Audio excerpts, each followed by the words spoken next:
At yun nga mga ka-tiger, ito ay gigising ko lang. At ngayon ay araw ng mga puso. At medyo inaantok-antok pa nga ako nito.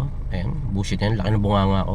Boinks. Dali-dali ko ang kinuha tong bag ko tsaka wallet ko kasi bibili ako ng bulaklak para sa isa sa pinakaminamahal kong babae sa buong mundo. Siya lang ang nag-iisang babaeng napakaganda sa paningin ko. Kaya tamang labas na ako para maghanap ng napakagandang bulaklak para sa kanya. Dahil sobrang special niya, hindi basta-basta bulaklak yung kailangan ko bilhin.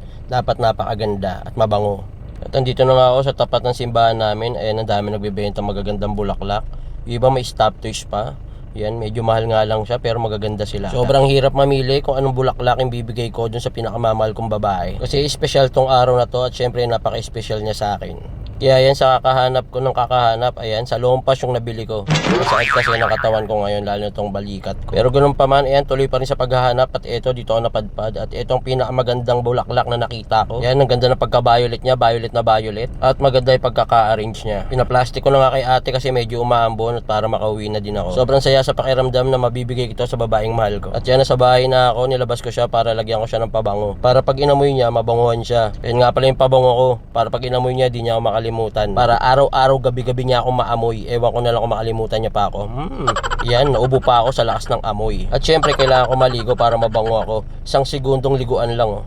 1. O ayan, tapos na agad, di ba? Ganun lang maligo, kailangan 1 segundo lang. Papatagalin pa, ganun din naman yun. At sa pagbihis, mabilisan din, 1 lang din. 1. O ba, 1 lang din. Oy, nakalimutan ko mag-brief saglit. Bullshit na yun yung brief, hindi nasuot. At yun na nga, nandito na ako sa sasakyan, dala magandang bulaklak para puntahan ang pinakamagandang babae sa balat ng lupa. And sana masayahan siya dito sa bibigay kong bulaklak sa kanya. 2 hours later. At yun, nandito na nga pala ako sa tapat ng bahay nila. Ayun yung bahay nila, kulay dilaw, dilaw na dilaw, kala mo mangga. At yan, dadalhin ko na tong bulaklak para ibigay sa kanya, hope na masayahan siya. Kasi pag di siya nasayahan, tapong ko to. Pero sure naman ako na matutuwa siya rito sa bulaklak na dala ko. Ito nga pala yung pinakamagandang babaeng sinasabi ko sa inyo. Walang iba, kundi ang aking Mama Linda! Happy Valentine's Day, Mama Linda! Smiley ka na naman dyan! Yan nga pala yung nanay ko, si Mama Linda. Ang ganda-ganda. Happy Valentine's Day, Mama! Nga, ang sarap. Ang bawal na ng hininga. Yung last year kong binigay, dito pa rin. Gusto ko kasi mga ganyan, di nalalanta, di ba?